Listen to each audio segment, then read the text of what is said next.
What's really hood, ladies and gentlemen? It's the Talk of New York Chef.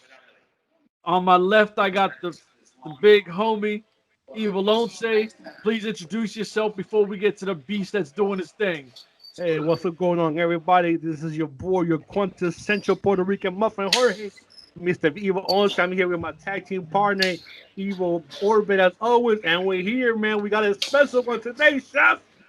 Thanks. Well, Mr. Daddy Limelight, baby. Let him know what's up.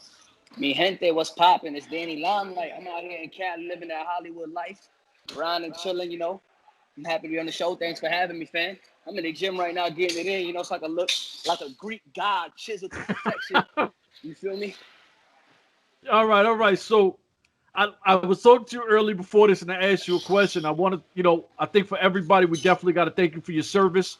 Um, I got a lot of family members that served for this country. You've obviously served, so they're going to be super excited to see another brother in arms. Awesome.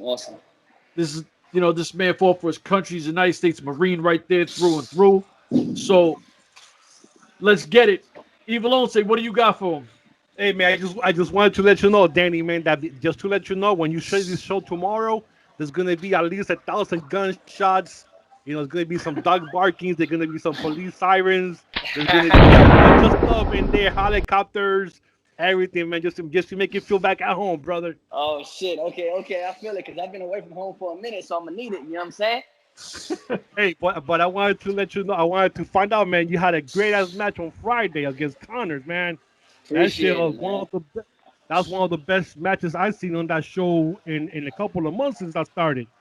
But I Thank wanted to you. see, man. I just wanted to say to the fans that you actually got cheated, though. Yeah. Tell him I, how. I saw some ties. I saw him pull your hair a couple of times. What? Wait, you're a wild one. So, Hey, man, that's the only way he gonna beat him is by cheating. And he cheated. I'm telling you, bro. listen, I'm gonna I tell you know what right I now. saw. I know what I saw. Now So, I know I wear bifocals, but I saw some hair pulling. so Look, let me here, tell I you know. something. First of I all, I just wanna take a second, man. That match on Friday on New Japan Strong was everybody's calling it, the best match on New Japan Strong yet. You know Oh what I'm yes. saying? The show's been Oh running yes. for a few months. Everybody's saying it's the best match on the show so far. SoCal Wrestling saying it's the SoCal match of the year as of right now. And I just want to give a shout out to Clark Connors, man. That dude is whew, my bad. I'm in the gym working, but that dude Clark Connors, man, he was a beast. It was the hardest Yeah. hitting match of my life. Ain't nobody hit me as hard as he's hit me. You know what I'm saying? And I came into the Lions Den looking to fight, scratch, claw, whatever. Danny and the Lion type shit. Wanted to walk up in that bitch and walk out with the trophy. I came up short, but what I do know is that every time Clark Connors put somebody in that Boston Crab, they tap Yeah. immediately. They tap Yeah. immediately. And I was in there the longest ever. Nobody's ever been in that crab longer than me. Evidently, he hit me with that spear right before that shit fucked up my guts. And I had a tap, but I tapped But so I could but live to fight another day. You feel me? yeah, but the thing is, man, I haven't seen that Boston Crab in a long time being used as a finisher. That was. Man, I mean, not since the days of Rick Martel, the model, when he was man, using that Boston Shibata, Crab. all the young Yeah. lions come through and they learn how to use that Boston Crab in the dojo, and the LA dojo. Clark Connors I is a mean, student of Shibata, yeah. he Oh works yeah. hand in hand Yeah. with them, all the other young lions like Carl Fredericks. And it's, he's still sharp and still. And I think that match, it was exactly what everybody wanted to see. Two guys going at it and making that trophy feel like the most prestige prize in wrestling. And that's what it Well, was. to any fans out there who likes real wrestling, that's the match you have to see, and they have it on YouTube already. So it's already up and loaded for you people to see, man. Anybody who loves hard hitting, good matches, go see that match, man. It's worth it. so for I know you're tired of this question because you always get asked, but our listeners might not know. What was it that got you into the wrestling industry? Like, what was it that inspired you to be like, I'm I'm about to tear shit up in this industry? Well, shit, man. I grew up watching wrestling. You feel me? The Rock was my favorite wrestler, so I used to watch him. Later, SmackDown, Jabronis. You know what I'm saying? And I got into wrestling. I got into wrestling real random. I was in Target with my daughter. Shout out to my daughter. I love you, baby. I love you 3000. She knocked over some Blu-rays. She was about 4 months old. She knocked out some Blu-rays in Target. and I picked up the Blu-rays, and one of them was The Rock's top 10 matches. So I bought the DVD. I went home. I put her in her bobber. I gave her a bottle. We started watching The Rock. She's 4 months old, sitting there sucking on the bottle, watching the SmackDown with me. And her mom walks into the kitchen, in the living room, excuse me. And she's like, "What is this? Why is she watching wrestling?" You know, and then her mom was even saying that she hadn't watched wrestling. She never watched it before like that. So I was like, at the time we were married, so I was like, it'll be a cool date night to go watch, WWE, like a date. Turns out they were coming to San Diego the next week. Wow. Perfect timing. So I bought tickets. We went to the Valley View Casino, and I randomly ran into one of my boys that I knew from the military at the show, and he was like, at the time I was a sergeant. He was like, "Yo, Sergeant, I didn't know he was a wrestling fan." And I was like, "Honestly, bro, like I ain't watched wrestling in years. I'm just here now as a date, something cool, spice up the relationship, whatever, have some fun." And he was like, "I'm training to be a pro wrestler." And I started laughing. I was like, "What the fuck?" Like, what you mean? Because to me, like, it was always like mysterious on how people got into the business. Like, I didn't know, all I knew was WWF and WCW. Like, I didn't know independent wrestling. I didn't know New Japan. I didn't know Ring of Honor, none of that shit. So when he told me he was training, I'm thinking like some backyard shit that we all used to do as kids in the south side of Brooklyn, fucking each other up with mattresses and shit like that. Thanks. And he gave me the address. I showed up, and it's like an actual, wrestling ring, people training. So I started training. I made my debut 3 months to training. I got kicked out of that studio 9 months in. The owner told me I would never wrestle again. This was in 2015. So 2014, August 2014, I started training to be a wrestler. He kicked me out in June of 2015, so almost a year later. And then, he told me I'd never wrestle again. And then David Marquez from Championship Wrestling from Hollywood called me like a couple weeks after that and brought me to Championship Wrestling from Hollywood, and my career took off from there. Wow.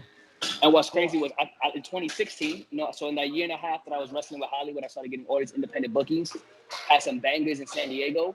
Conan saw me, brought me to Mexico to the Crash. I wrestled with the Crash. My career started really started building some steam. And then I left. I took a break for about a year and a half, 2 years, because I went to go be a drone instructor in San Diego to make Marines. That just slayed me. I had no time to wrestle. So I went to go be a drone instructor. I did that. And then I came back in 2018 and I fucking took the game. Damn. Hey, I know you mentioned The Rock, but I just wanted to let you know, man, me and Chef are big Rock fans. And I just found out that he's the first male on IG to get over 20 million fans. Yeah, bro. 20 million followers, man, on IG. He's the man. So you know he'll be the new president 2024. Yeah, he gonna be the president for sure. I've never voted before. I've never voted in my life because I was in the military. I stayed away from politics. When he runs for president, I'm voting. Bong, that's what I've been telling people the whole time. Like, I'm not even trying to be on there, but when The Rock comes in, I'm voting heavy. 2024, the year of The Rock. The year of the people's champ, the people's president. So, you feel me? In such a short time, because there's a few guys that we have on our podcast team that are independent wrestlers, and I know a bunch of wrestlers, on the independent scene. In such a short period of time, it's got to be super, like, you got to feel great for yourself to be on New Japan and on big indie promotions like the other ones. So that success at such a quick rate, that's insane. Yeah, I mean, honestly, I feel blessed because when I first started wrestling, I wasn't really getting the recognition I felt like I deserved, but I was also a hothead, burned a lot of bridges. So when I took that break, it gave me some time to look back on wrestling, and when I knew I was coming back eventually, and it just allowed me to think how I wanted to tackle it this time around. And I feel like when I came back, I approached it businessly, professionally, and it really kind of just started to take off from there, and being blessed to be able to wrestle for New Japan, like that's all, kudos to Dave Marquez. I owe him my career in wrestling because he brought me to Hollywood, and that's where I met Rocky Romero, who gave me, who hit me up and gave me my New Japan tryout. And azúcar. Yeah, he gave me that shot to come out there at the tryout and show what I had, and I just went over there. I made the most of the opportunity. Marquez is basically, Marquez was the guy that got me on TV, told me how to wrestle in front of TV. He bring me to Primetime Live, and now we got the Bodega running shit in Hollywood in Primetime Live, and it's just been a blessing. Like I never forget where I started. I never forget where I came from, and just being able to scratch, claw, grind, and really put in the work and stay true. Most importantly, stay true to who I am never politicking, never kissing ass, and no suck up shit. Just being real, authentic, and doing it my way. And being able to represent New York City, being able to represent Puerto Rico, because there ain't that many of us out here doing our thing. Mi gente, right. I'm more than mi gente, I'm more than mi gente, I'm more than mi gente. You feel me? Like that's what it's about for me, and I'm just grateful to be doing that. Hasta la muerte, baby. Yeah, you already know. You already know. You already know. Ivelisse, what question you got for him? Yo, man, I just want to ask you, man, because I saw you on the first show on the Primetime Live on 2 weeks ago. Okay. And you killed it. Kevin Martinson, right? Yeah. Singles and that match. shit, Yeah. yo, man, that shit was I said, damn, I see this. But then 2 weeks later, I see you part of the wedding. I said, whoa, hold up, what is this right here? I told Chef, I said, Chef, look at this, bro. We got some Puerto Ricans up at Primetime Live with you and Papo Esco. I'm like, what the hell that happened? Shout outs to the King Fatboy, Papo Esco. You know what I'm saying? The Bodega Bully, the King Fatboy, you know, holding it down, coming through, backing me up. And we just, you know, we bringing that scrappy, dappy, gutter shit. You know, the bodega, you know what I'm saying? You know what they say about the bodega? You can get everything you need, including the beat down. You feel me? Damn right. Now, I was telling Chef, I said, one of my favorite songs from like 10 years ago was this kid named Sky Zoo. And he had that one song called The Bodega, man. When I saw you guys, that brought me back memories right there of The Bodega. See, but how did that come about, man? Just like that. Like in 2 weeks. You know, that was, you know, that transpired on Championship Wrestling from Hollywood. That's another one of Dave Marquez's brilliant ideas, bringing in, you know, Papo Esco to be my backup. Because when I debuted with Hollywood in 2015, I was running with Gino Rivera, with the Primos Rivera, 2 Puerto Rican pit bulls. And now, you know, Gino's doing his thing in Arizona, and now I'm here with Papo. And, you know, you never know who's going to swing by the bodega. That's all I can say. You never know who's going to swing by the bodega. Yes, sir. You know, like, you know, us Puerto Ricans, we know people who know people who know people, you know? Facts. Yes, sir. Now, your finisher, you call Capico. A lot of people who might not know what that is, that's when you playing dominoes and you slam that piece on the board with game. Well, you see, so like the Capico finisher, that was me and Gino Rivera's tag team finish. You know, he would hit him with an atomic drop, and I would come off the rope and hit him with a flying knee. That was Capico. My DDT that I do, that crazy off the wall DDT shit, yeah, that's called the symbiote DDT. All right. Symbiotic, you know what I'm saying? And then me and Papo, we do a variation of my DDT where he picks him up in a flapjack, and then I hit the DDT off that, and we call that plomo plata. You feel me? You know what? A lot of people might know what that is, but like, you better Google what that is. You know what I'm saying? Like, don't tell nobody. Google what that is, because it's one of the most gangster shit that you'll see. Yes, sir. Now, me and my partner here, we're in our 40s. You're obviously a whole lot younger. When we was growing up, I'm about to be 30, dog. You still young, my brother. You still young. Hey, I'll be 48. I'll be 48 tomorrow, man. Woo. Hey, happy birthday, happy early birthday. Thank you, man. Thank you, man. A lot of Latinos we didn't see coming up when we were watching wrestling, and now you have guys like yourself and LAX. There's so many Latinos and Latinas that are getting that mainstream pop. It's got to feel good to be one of the people to be inspiring the young youth coming into this game, because now they're actually seeing more of y'all. Yeah, 100%, man. Like, just when I, you know, growing up watching wrestling, all we had was Rey Mysterio, Eddie Guerrero, you know, Facts. and they no disrespect, but they're Mexican. They weren't Puerto Ricans. There wasn't no Puerto Rican stars, you know. And when Carlito came, you know, Carlito did his thing, but he was, you know, he I feel like he never reached his full potential, you know. And then, you know, fucking LAX, Santana Ortiz, they doing their thing. They're really the only ones that have been like a mainstay holding it down. Because even when Primo and Epico came, the Puerto Ricans, they dressed them up as matadors. That shit ain't Puerto Rico, you know, that's not our culture. So, you know, they never really had a chance to be Puerto Ricans, Puerto Rocks, you know what I'm saying? So really all that one that's been doing it is Santana and Ortiz. They've been holding it down for years for the Puerto Ricans. So now that I have a chance to be a symbol for Puerto Ricans, for New Yorkers, you know, people from New York, young kids that teachers laughed at them when they told them they wanted to be an actor or a wrestler, and I'm out here being an actor and a wrestler, doing everything I wanted to do after serving in the military, being that symbol, showing these kids that from New York you can make it out. You know, the military is a path. I did 10 years in there. And now I'm out here following all my dreams. My daughter's acting. She's an actress in commercials and stuff like that. Look, she's Puerto Rican. Her mom is Mexican. She's a Puerto Rican, Mexican, Latina baby. She's doing it for her people because you know what? She's the future. And she's already on TV doing her thing. You know what I'm saying? She already got a thick-ass bank account. And I tell myself, I'm a single father. If you ain't making more money than my daughter, I can't date you. That's a fact. That's a fact. That's what I'm talking about. Right. All right, so go ahead, brother. Go ahead. Let me ask you a question, man. Before the plague hit, man, you know the plague go right now. What was it? That COVID-19 crap. I call it the plague, man. Cause this shit destroyed the whole year, every summer plan that I have for wrestling shows and stuff like that. But before the COVID-19 hit, what were you doing, man? What were your plans? Were you like about to hit New Japan, Mexico, and stuff like that, or? Well, see, what's crazy is, you know, I feel bad for everybody that was affected by the coronavirus. Obviously, the best thing that ever happened to me in my wrestling career was the coronavirus. Wow. The best thing. Before the coronavirus, I was doing my thing on the independent scene. I was still wrestling for championship wrestling from Hollywood. I already had my New Japan trial, so I'm sure eventually that would have came out, you know. And then when Primetime Live was in development, I'm sure I still would have been a part of that. But I was already wrestling with AAA in Mexico. I was already doing my thing on the independents. But in December, I separated my shoulder in December. And they told me I was going to be out from wrestling for 6 to 8 months. I came back 1 month later to the ring in January because I got lucky. I got hit by a car the week after this separation, and the shit reset my shit. Get out of here. And gave me range of motion. You know what I'm saying? Wow. And that's some radioactive genes. You know, I was bit by a radioactive spider with radioactive genes. And so I was grinding anyways. You know, I was doing my thing on the independents, but I definitely wasn't being talked about or sought after the way I am now.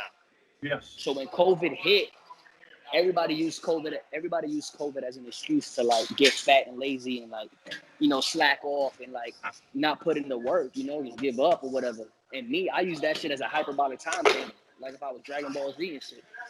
And I went into straight grind mode. Nah, listen, since COVID started, I've produced, written, directed, and starred in 5 of my own short films. I've done a national commercial. I've done other short films. I've worked with the Black Power Ranger. I've worked with John Morrison. I've worked with all these people. And that's just on the acting side of things. You know, that's just the acting side. On wrestling wise, I'm in the best shape of my life. I'm down almost 10. I'm almost down to 10% body fat now. I weigh the best amount of weight solidly I've ever weighed in my life. You know, and I'm wrestling on TV 3 times a week with Primetime Live, New Japan Strong, and Championship Wrestling from Hollywood. You know, I'm about to catch a flight to Florida this next week. I'm not going to say for what, you know, but I'm going to Florida next week. And I'm just grinding. And, like, I'm doing podcast after podcast. You guys are, like, the 4th podcast I've done today. Like, just grinding, and using the quarantine as an excuse to just build my brand and really elevate myself and take myself to that next level because I feel that I have all the tools to be next level material. And now I just try to capitalize on it. Man, that's crazy right there, bro. So, listen, we got 2 questions left, and then we'll get out of here because I know you grinded. All I want to know is what music do you listen to? And I did tell a female who said she's seen you before, and she wanted to know is if your pickup line was, "My name is Danny Limelight, cause I rhyme tight. I get paid and blow up like the world trade." Hey, that's what this chick wanted me to tell you. So I was like, all right, I'll tell him. Like, cause I run tight, time to get paid, blow up like the world trade. Born sinner, the opposite of a winner. Remember when I used to eat sardines for dinner? Listen, I listen to hip hop, and my playlist is always 90s hip hop, 90s and early 2000s hip hop. I got Jay-Z bumping, I got Biggie bumping, I got Dipset bumping, Fabulous bumping. I got some Sean Paul in there. I got some, you know, some reggaeton from my little Rascal days, you know. And then I got Drake. I fuck with Drake heavy. Drake's on my playlist. And that's really all I listen to in the gym, especially when I'm riding now. I drive a all blacked out Camaro. And I just bumped the 90s, the early 2000s. I bumped the Drizzy. I bumped the Chris Breezy, if I'm, whatever the case may be. And for my pickup line, I ain't really got no pickup line, but I say like this: look, you can't spell menu without me and you. So what's good, baby? You hungry?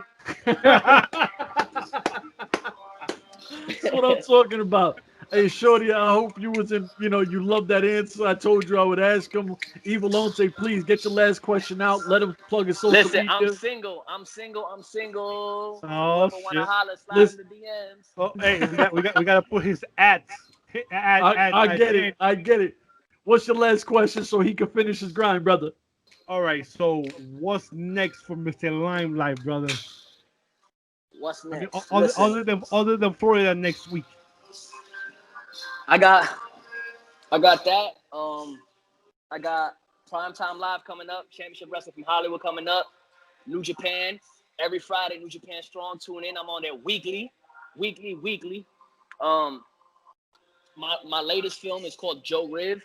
It's in post-production right now, starring me. I wrote it, I produced it. My friend Miko Sad directed it, and it's about a war hero who had to be considered KIA, killed in action, on a top secret mission. He goes away for 3 years, right? His family thinks he's dead and all that. The film picks up when his sister is killed in the club. So Joe Riv comes back home. This ghost, everybody thought he's been dead for 3 years. He comes back home to avenge his sister. It's an action film that I wrote. I do all my own stunts. And I'm telling you, it's very much inspired by John Wick. Me and Keanu Reeves have the same birthday, September 2nd. Well, my birthday is September 2nd, 91. His birthday is September 2nd.